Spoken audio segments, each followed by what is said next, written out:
Hello Warriors, this is Mars. To Welcome come back back. to another Conan Exiles Okay. PvP training room. So today, this is going to be a basic and advanced combat tactic guide. A guide to help you improve your Breaking game door. further. Oh shit. So let's I bet. begin.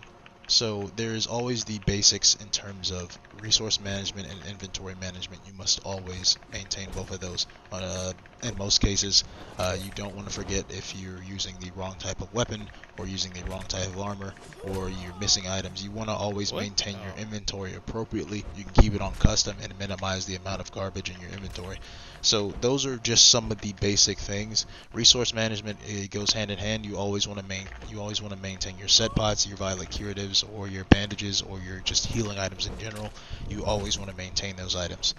Now let's talk about stat next. In terms of stat, like obviously you want to have the basic tier 4 Teleported, love it. strength and vitality, but I wanted to talk a bit more about agility. I've been talking to my homie Reaper about it. He seems to think, and it's starting to hold a bit more weight, that having more points into agility does affect hyper armor as a whole. On top of the armor value. So let's say you have tier 2 agility and someone has tier 1 agility and you're both using spears. If you have tier 2 agility, you have a higher chance of trading more blows with that person, and they have a less chance of breaking your hyper armor because they have a smaller value of agility built into their kit. Next I want to talk about gear. In terms of equipment, I usually prefer to have light or heavy armor. I was using heavy armor in the past, and I thought heavy armor was the best for my playstyle, but since I've been practicing more and more with my homies again, heavy armor isn't bad if you like to trade. Really, if you're using heavy armor, you're really reliant more on your evasive maneuvering rather than just your roll. You have to be very careful with your rolling just because it is very, very, very easy to predict the rolling. Whereas medium and light armor, it is very hard to predict. And if you have tier 2 or tier 3 agility in medium armor, you have really high maneuverability compared to heavy armor. And if you're a heavy armor user, you're much better off using medium armor unless you're enforcing a lot of trading. Light armor is solely dependent on movement. Light armor can be tanky, but you're really a speedster. The focus is to be unpredictable with light armor in terms of movement and have a playstyle where if it's for spear playstyle, you have a lot of movement. You can do a lot of stabs and roll stabbings. You have more speed than everyone else. You have a lot to do in terms of combat and maneuverability. Next, I wanted to talk about weapon types. So I'm going to start with the spear first. The spear has been really one of the most versatile weapons in the game for a very long time, just before its speed, and since it has the fastest playstyle compared to most weapons, it can really exchange blows with really just about anything, but don't rely on its hyper armor too much because its hyper armor isn't as competent as something like an axe or a one-handed sword. But let's go more in depth. So the spear, you have the rolling stabs and you have the light attack stabs. The light attack stabs can break most weapons' hyper armor, but do not try and break the hyper armor of axes too much, especially if there's latency. Because there's almost nothing in the game that can break the hyper armor of an axe except a long sword or another axe. So in terms of this, with spears you really want to focus on maintaining the appropriate space depending on the type of spear. If you're using anything like a Staff of Epimetheus, a Mordlin, ancient Lemurian pike, or a Black Dragon pike, or anything in that class of weapon, you have a significant amount of reach. The only weapon with the most reach in game is probably the Kingslayer polearm for that weapon class. Now, also take into account that pikes do not have the highest amount of hyper armor. Like I said, the agility increase, if you run tier 2 agility in medium armor or in heavy armor, you will most likely outtrade light armor targets and possibly heavy armor targets depending on the level of agility they have in their kit.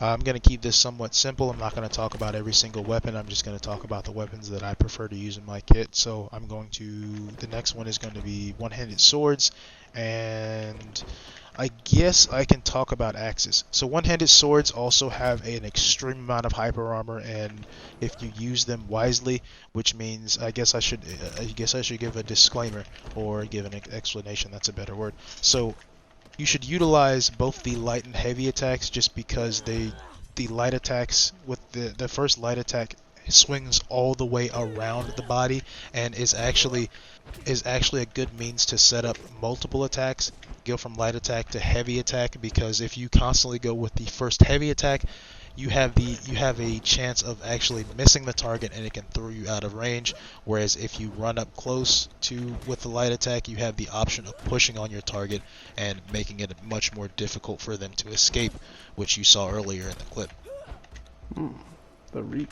With the one-handed sword, you have a lot of maneuverability and you have a lot of counterplay, because the one-handed sword has a very, very high amount of hyper armor, almost equal in terms of almost equal to the axes. But they cannot break the axes hyper armor. The axes honestly have been the most powerful weapons in this game. They've only been nerfed, I want to say, twice, and because of that, they've been one of the most dominant and one of the most overused weapons in the game. But axes, in terms of their weapon stat and maneuverability, they're kind of weak because they have short stoppage, but they make up for that with their damage and the throwing axe combos. I guess you could say the same about the one-handed swords. They both have their strengths and their weaknesses. The only weakness about the axe is their range, and that's really it. Their range is really the only thing that keeps them back, which in terms is good for balancing. Next, I want to talk about movement, prediction, and unpredictability. So a big part of fighting is going to be movement, especially if you're playing with heavy armor. So really this can go hand in hand with 1v1s and 1vx scenarios, because in essence every fight is almost the same, essentially almost the same. I want to say every fight is the same, but essentially every fight is almost the same, because anytime a horse or a thrall is in the equation, the fight changes. So yeah, that's the basic gist of where I'm trying to go to. So let's talk about movement, and then I'll talk about prediction and unpredictability. So with movement, let's say you're in heavy armor, you are solely reliant on the movement in your kit. As an avid heavy armor user myself, you have to allow yourself to take certain blows. That's the whole focus of wearing heavy armor. It reinforces a slower play style, but you can take more blows and trade with lighter armor targets depending on their weaponry.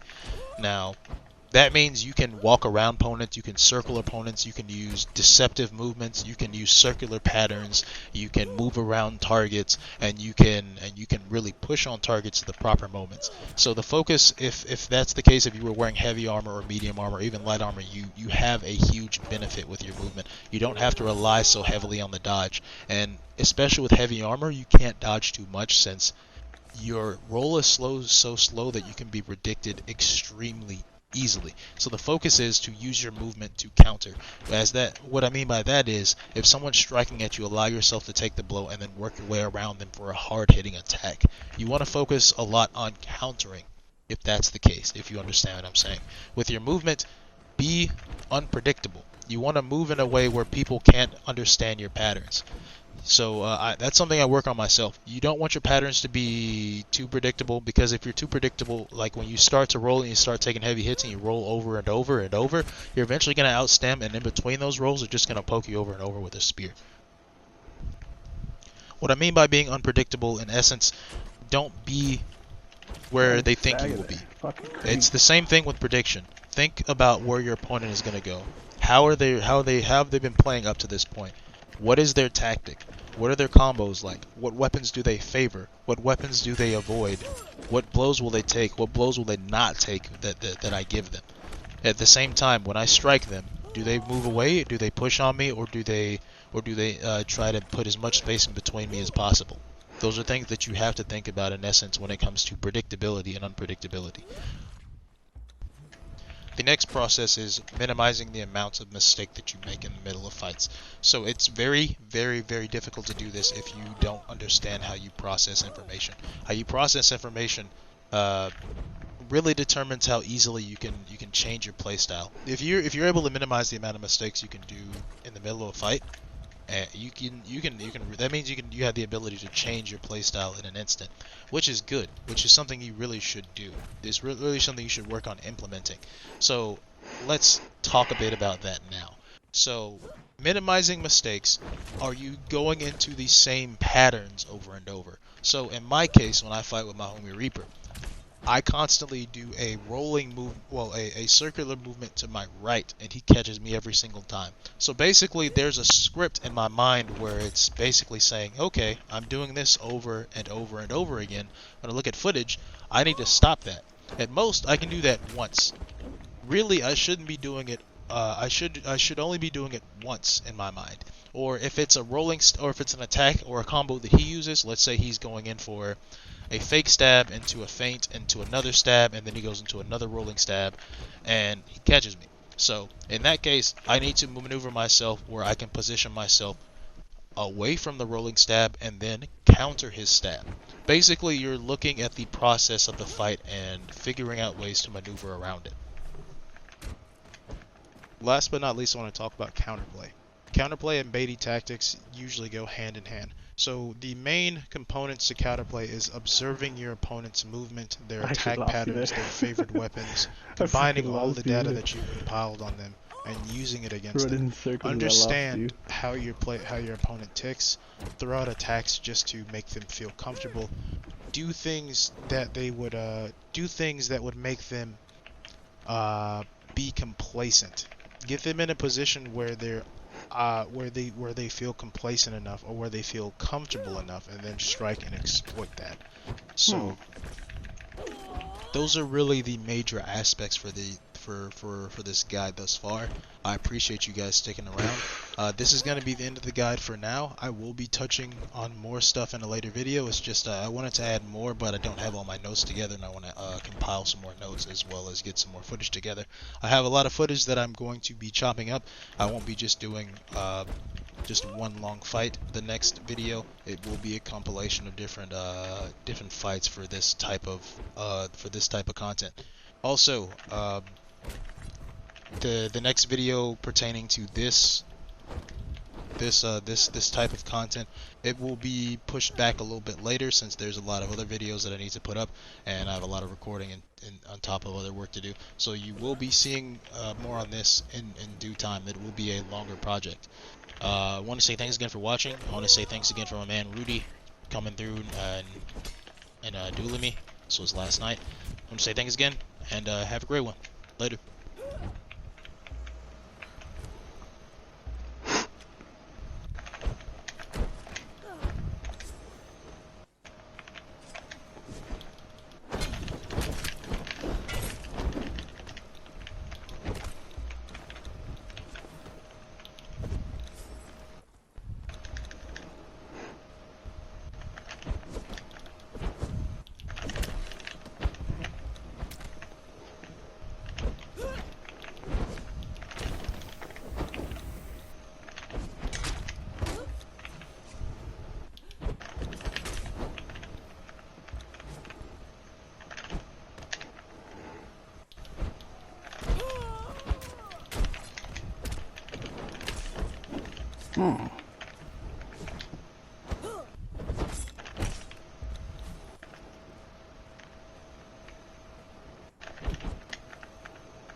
That's a losing fight.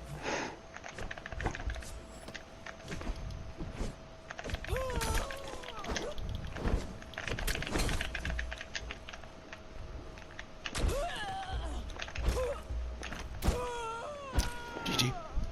GG, brother. That was a good one. Yep. I wasn't expecting to get debuffed. Yeah, your fucking Morlum, bro, is doing work. It's like cold snapping. Yep. Okay, I feel you. Okay. I figured that much. I was like, well, it's not really gonna do anything. Let's go back over here real quick. Alright, we're good. You got buffs up? Yep. Alright.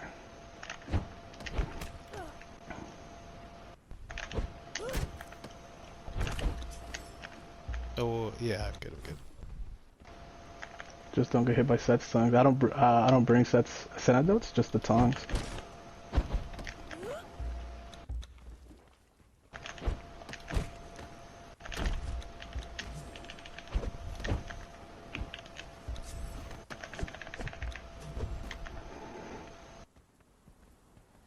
Oh, you know what?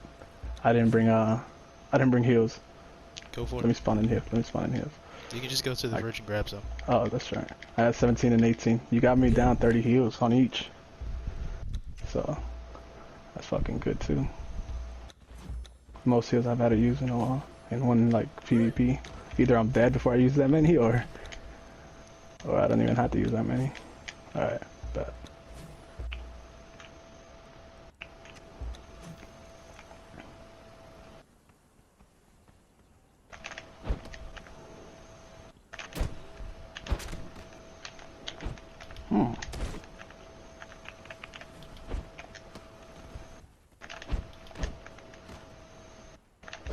Yo, I didn't see you poison me last round. I wasn't using the Staff of Epimetrius. I thought I had the Staff of Epimetrius. Okay. I figured you said I use poison and I'm not getting poisoned. GG. GG, brother. Give me a sec, I gotta take this call, man.